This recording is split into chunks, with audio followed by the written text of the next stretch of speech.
안녕하세요. 이동일 목사와 함께하는 매일 성경 큐티 시간입니다. 오늘 우리가 함께 나눌 본문은 이사야 성경 28장 1절에서 13절 말씀입니다.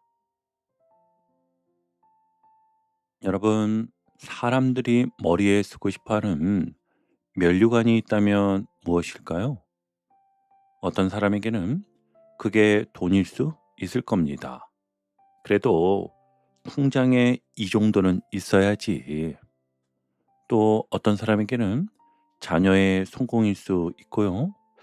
어떤 사람에게는 좋은 직장과 직함, 사람들의 인정, 건강한 몸, 혹은 오랫동안 쌓아온 경력일 수도 있겠죠. 내가 이만큼 살아왔다. 내가 이 정도는 이루었다. 그래도 이건 아무도 빼앗지 못할 거야. 그런 것들이 우리 머리 위에 하나씩 올라가 마치 면류관처럼 느껴질 때가 있지요. 그런데 오늘 말씀은 우리에게 아주 뜻밖의 질문을 던집니다. 그 면류관 정말 안전한 것이냐라는 질문입니다. 자, 오늘 이사야 28장에는 두 종류의 면류관이 등장하는데요. 하나는 교만한 면류관이고 다른 하나는 영화로운 면류관입니다. 겉으로 보면 첫 번째 면류관이 훨씬 화려해 보이잖아요. 돈도 있고 힘도 있고 도시도 번성합니다. 그런데 반전이 있었지요. 그 화려한 면류관은 결국 땅에 떨어져 발에 밟힌다는 것이었어요. 반대로 모든 것을 잃어버린 것처럼 보이는 남은 자에게는 하나님께서 친히 영화로운 면류관이 되어 주십니다.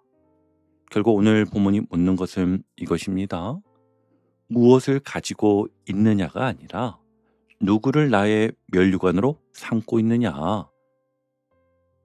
앞선 24장부터 27장까지는 이사야가 온 땅에 임할 심판과 마침내 하나님께서 이루실 회복을 바라보았습니다. 그런데 28장에 들어오면서 시선이 다시 이사야가 살아가던 현실로 돌아옵니다. 그리고 먼저 북이스라엘의 모습을 보여줍니다. 왜일까요? 남의 나라 이야기를 하려는 것이 아니었어요. 저 모습을 보아라. 그리고 너희는 같은 길을 걷지 말아라. 북이스라엘의 무너짐을 거울처럼 보여주시면서 남유다에게도 정신을 차리라고 말씀하시는 것입니다.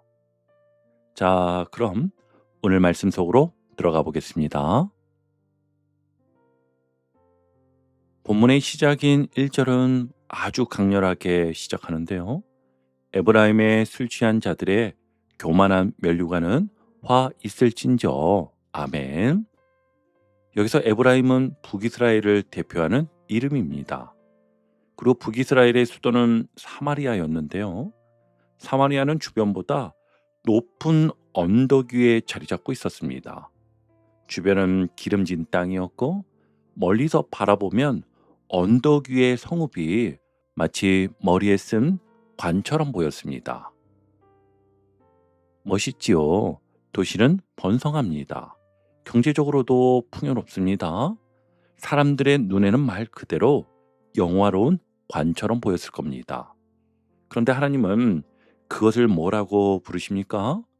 교만한 면류관이라고 하십니다. 자, 왜 그렇게 말씀하셨을까요? 돈이 있어서가 아닙니다. 도시가 아름다워서도 아니었고 나라가 강해져서도 아닙니다. 문제는 그 모든 것을 주신 하나님보다 그것 자체를 더 믿기 시작했기 때문입니다. 하나님께서 복을 주셨는데 복을 주신 하나님은 있고 복만 붙들었습니다. 경제력이 커지니까 경제력을 믿습니다. 국력이 강해지니까 국력을 믿습니다. 또 주변 강대국과 손을 잡으면 안전할 것이라고 생각합니다. 그러니까 몸은 멀쩡히 서 있는데 영적으로는 비틀거리고 있는 것이지요. 그래서 성경은 그들을 술 취한 자들이라고 표현합니다. 실제로 술과 방탕의 문제도 있었지만 그보다 더 깊은 의미가 있었던 것으로 판단력을 잃었다는 것입니다. 여러분, 술에 취한 사람이 나 하나도 안 취해서라고 말하면서 비틀거리잖아요. 주변 사람들은 근데 다 압니다. 지금 취했는데, 그런데 본인만 모릅니다. 신앙도 딱 그럴 수 있습니다. 하나님을 멀리하고 있는데 나는 괜찮다고 생각합니다. 기도는 거의 하지 않는데 그래도 내 믿음 괜찮아. 말씀을 들어도 삶은 전혀 바뀌지 않는데 나는 오랫동안 신앙생활 했으니까 괜찮아. 돈이 내 마음을 끌고 가고 사람의 평가 하나에 하루 종일 마음이 출렁이고 자녀 문제 하나 생기면 하나님보다 사람을 먼저 찾아가면서도 나는 하나님을 잘 믿고 있다고 생각합니다. 여러분, 그게 바로 영적인 취함이었던 겁니다. 그런데 1절 끝에는 무서운 표현이 하나 붙습니다. 사마리아의 영화가 쇠잔에 가는 꽃과 같다고 합니다. 아름답습니다. 그런데 시들고 있습니다. 사람들은 아직 꽃을 보고 감탄하는데 하나님은 이미 시들어가는 것을 보고 계십니다. 여기서 우리가 조심해야 하는 것이죠. 사람들이 나를 부러워한다고 하나님도 나를 기뻐하시는 것은 아니라는 겁니다. 사업이 잘 된다고 내 영혼까지 건강한 것은 아니라는 것이죠. 교회에서 중요한 직분을 맡았다고 내 마음이 하나님 가까이에 있다는 보장도 없습니다. 자녀가 잘 되고 통장 잔액이 늘어나고 직장에서 인정받고 몸이 건강한 것은 참으로 감사한 일입니다. 하지만 그것이 하나님을 대신하는 순간 축복은 면류관이 아니라 우상이 될 수 있습니다. 자, 그리고 2절에서 장면이 갑자기 바뀝니다. 함께 보시면 보라, 주께 있는 강하고 힘 있는 자가 쏟아지는 우박같이 파괴하는 광풍같이 큰 물이 넘친같이 손으로 그 면류관을 땅에 던지리니 아멘. 우박이 쏟아집니다. 광풍이 몰아치고 큰 물이 밀려옵니다. 정말 위에서 옆에서 아래에서 순식간에 몰아닥치는 모습인데요. 당시 역사 속에서는 아수르의 공격을 통해 이런 심판이 현실이 됩니다. 그 가운데 그렇게 견고해 보였던 사마리아가 무너지죠. 3절을 보시면 에브라임의 술 취한 자들의 교만한 면류관이 발에 밟힐 것이라. 아멘. 여러분, 이 표현이 참 강렬합니다. 머리 가장 높은 곳에 있던 면류관이 어디까지 내려간다고요? 발밑까지 내려간다고 합니다. 사람들이 가장 높였던 것이 이제는 가장 낮은 곳으로 떨어집니다. 이것만 있으면 괜찮다. 그렇게 믿었던 것이 하루아침에 아무것도 아닐 수 있다는 겁니다. 4절에서는 또 하나의 그림을 보여주시는데요. 여름 전에 처음 익은 무화과였습니다. 처음 익은 무화과는 참 반갑습니다. 와, 벌써 익었네. 그러면 보는 사람이 어떻게 합니까? 그냥 지나가지 않습니다.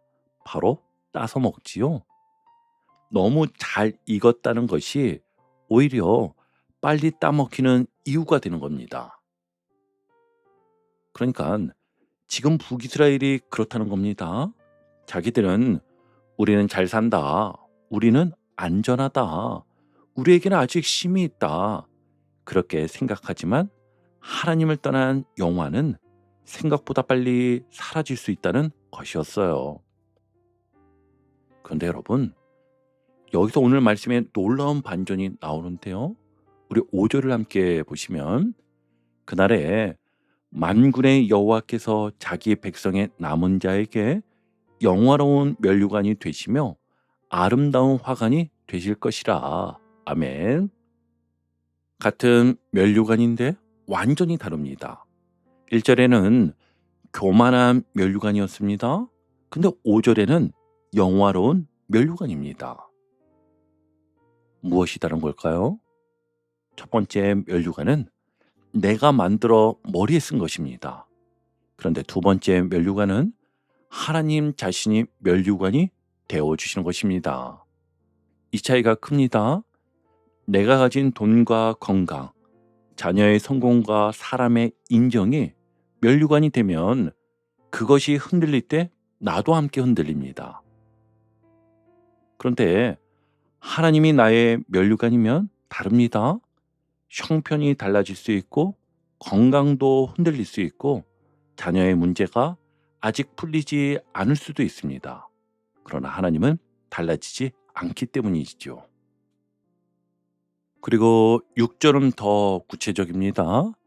재판석에 앉은 자에게는 판결하는 영이 되시며 성문에서 싸움을 물리치는 자에게는 힘이 되시리로다. 아멘.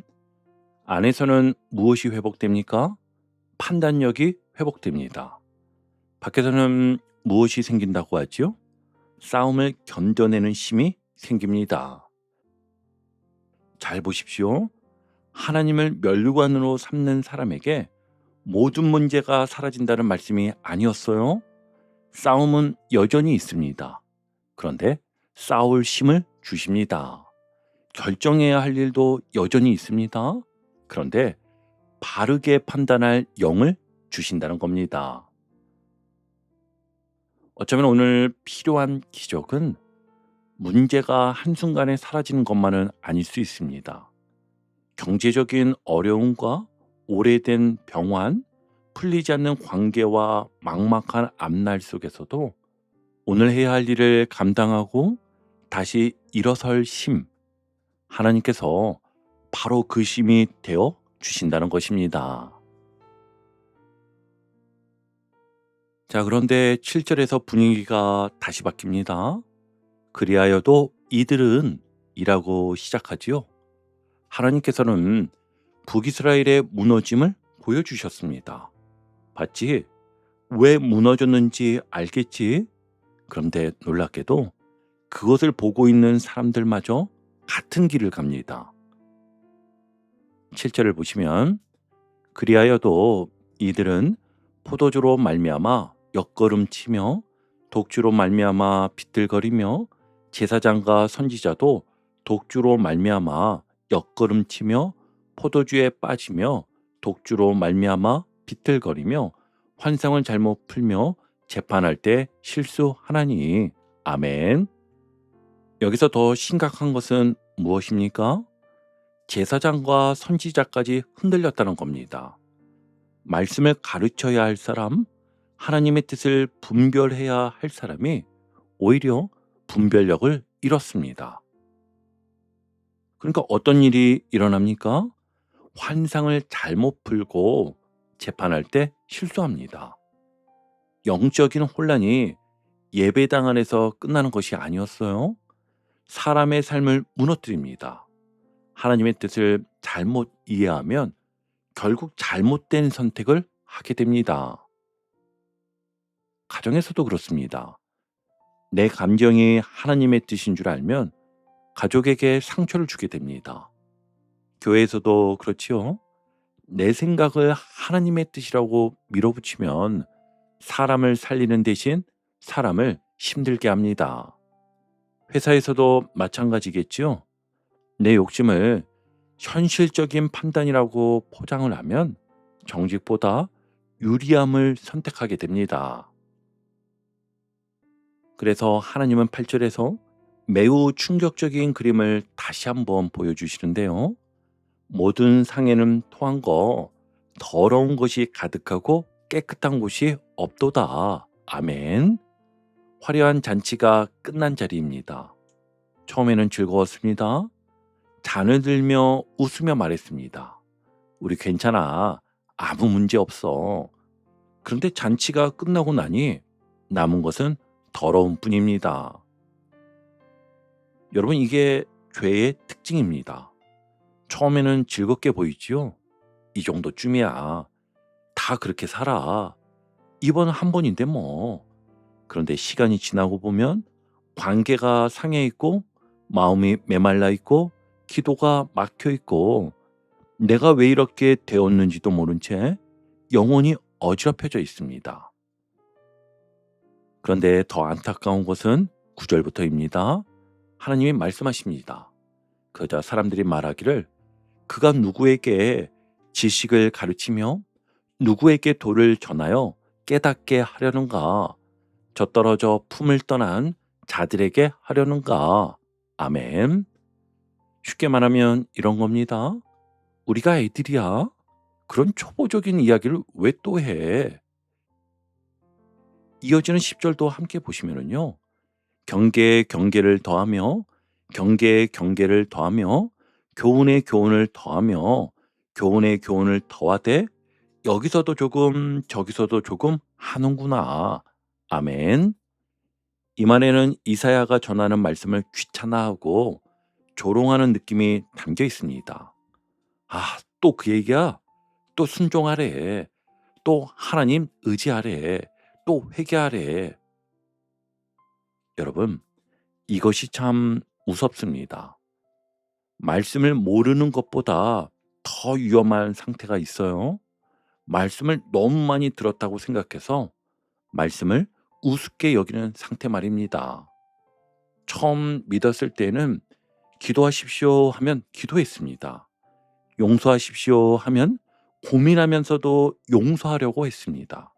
하나님을 먼저 구하십시오라고 하면 정말 하나님께 물었습니다. 그런데 신앙생활을 오래 하다 보면 이 단순한 말씀이 시시하게 들릴 때가 있습니다.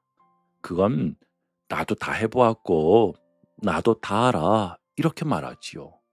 근데 여러분, 아는 것과 사는 것은 다릅니다. 염려하지 말고 기도하라. 우린 다 압니다. 근데 문제가 생기면 기도보다 방법부터 찾을 때가 많잖아요. 용서하라. 그것도 다 압니다. 모르는 사람이 누가 있겠습니까? 모르는 사람이 누가 있겠습니까? 그러나 정작 나에게 상처 준 사람을 용서하기가 어렵습니다. 말씀은 몰라서 어려운 것만이 아니에요.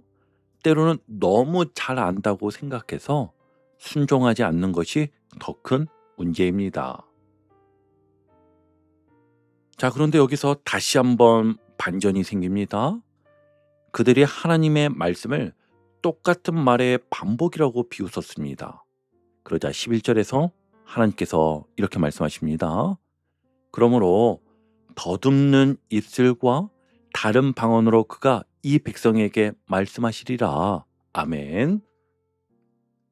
하나님의 분명한 말씀을 듣지 않으니 이제 그들이 알아들을 수 없는 언어를 사용하는 외국 군대의 소리를 듣게 된다는 것입니다. 말씀을 통해 깨닫지 않으니 사건을 통해 깨닫게 되는 것이죠. 하나님께서 처음부터 그들을 망하게 하시려 한 것이 아닙니다. 12절 한번 보십시오. 전에 그들에게 이르시기를 이것이 너희 안식이요 이것이 너희 상쾌함이니 너희는 곤비한 자에게 안식을 주라 하셨으나 그들이 듣지 아니하였으므로 아멘. 하나님이 주시려 했던 것은 무엇입니까? 안식과 상쾌함입니다. 하나님 말씀은 우리를 괴롭히려고 주시는 말씀이 아니에요. 하지마, 돌아와, 멈춰, 용서해, 정직하게 살아, 나를 믿어. 때로는 답답하게 들릴 수 있습니다. 그러나 그 말씀 뒤에는 하나님의 마음이 있습니다. 네가 살았으면 좋겠다. 네가 좀 쉬었으면 좋겠다. 내 영혼이 더 망가지지 않았으면 좋겠다. 그 마음입니다. 그런데 그들은 듣지 않았습니다. 결국 13절의 말씀이 주어집니다. 그들이 가다가 뒤로 넘어져 부러지며 걸리며 붙잡히게 하시리라. 아멘. 처음에는 말씀이 자기를 붙잡는 줄 알았습니다. 왜 하나님은 자꾸 이것도 하지 말라 하고 저것도 내려놓으라고 하실까?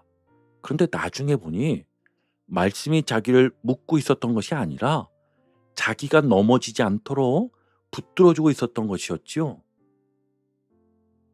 여러분, 난간이 답답합니까? 산길 가장자리에 세워진 난간 때문에 자유를 빼앗겼다고 생각하는 사람은 없습니다. 그 난간 때문에 살기 때문입니다. 하나님의 말씀도 그렇습니다. 말씀은 내 자유를 빼앗는 벽이 아니라 내가 낭떠러지로 떨어지지 않도록 세워주신 생명의 울타리입니다. 그렇다면 오늘 우리는 이 말씀을 붙들고 어떻게 살아야 할까요? 세 가지로 정리해 보았습니다. 먼저는요, 내가 쓰고 있는 면류관이 무엇인지 확인해 보십시오. 오늘 하루 한 가지를 물어보셨으면 좋겠습니다. 이것이 없어지면 나는 완전히 무너질 것 같은 것이 무엇인가? 돈입니까? 직장 또는 건강입니까? 아니면 자녀의 성공이나 사람들의 인정입니까? 그것 자체가 나쁜 것이 아니라고 했어요. 하지만 그것이 없어졌을 때 하나님까지 잃어버린 것 같다면 이미 그것이 내 면류관이 되어 있을 수 있습니다. 오늘 이렇게 기도해 보십시오. 하나님, 주신 복은 감사히 누리게 하시되 복보다 주님을 더 붙들게 해 주십시오. 자, 그리고 두 번째입니다. 두 번째는 이미 보여주신 경고를 그냥 지나치지 마십시오. 유다는 북이스라엘이 어떻게 무너지는지 똑똑히 보았습니다. 그런데 똑같은 길을 걷습니다. 우리도 그렇습니다. 주변에서 관계가 무너지는 모습을 보았으면 내 관계를 돌아보라는 겁니다. 돈 때문에 가족이 갈라지는 모습을 보았다면 돈을 대하는 내 태도를 돌아보십시오. 과로하다 몸이 무너진 사람을 보았다면 내 몸을 함부로 쓰고 있지는 않은지 살펴보시기 바랍니다. 그러니까 누군가의 실패를 보고 저 사람은 왜 저렇게 살았을까라고 끝내지 말고 하나님, 이 일을 통해 제게 무엇을 말씀하십니까? 한번 물어보십시오. 다른 사람의 아픔을 구경거리로 만들지 않고 내 신앙의 거울로 삼는 것입니다. 그리고 마지막 세 번째입니다. 세 번째는 오늘 들은 말씀 가운데 가장 단순한 한 가지를 실천하십시오. 거창한 결심 말고 하나만 하십시오. 기도해야지. 그러면 오늘 10분이라도 실제로 기도하는 겁니다. 먼저 사과해야겠다. 그러면 미루지 말고 연락하십시오. 말을 조심해야겠다. 그러면 오늘 한 사람에게라도 상처 주는 말을 참아보십시오. 하나님께 맡겨야겠다. 그러면 계속 휴대전화를 열어 확인하던 손을 잠시 놓고 하나님 앞에 앉아보십시오. 오늘 하루 전체를 살아낼 힘은 내일의 모든 답을 알아서 생기는 것이 아닙니다. 오늘 순종해야 할 한 걸음을 알 때 생깁니다. 그 한 걸음을 걸으십시오. 하나님은 오늘 필요한 힘을 오늘 주십니다. 오늘도 사람의 면류관보다 하나님을 더 붙드시기 바랍니다. 그리고 세상에 아무리 흔들려도 우리의 영화가 되시고 우리의 판단이 되시고 우리의 싸울 힘이 되어주시는 하나님을 의지하며 믿음으로 오늘 하루를 살아내는 저와 여러분 되시기를 주님의 이름으로 축원합니다. 아멘.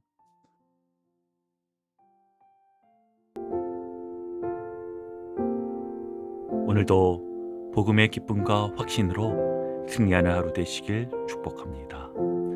함께 해주셔서 감사합니다.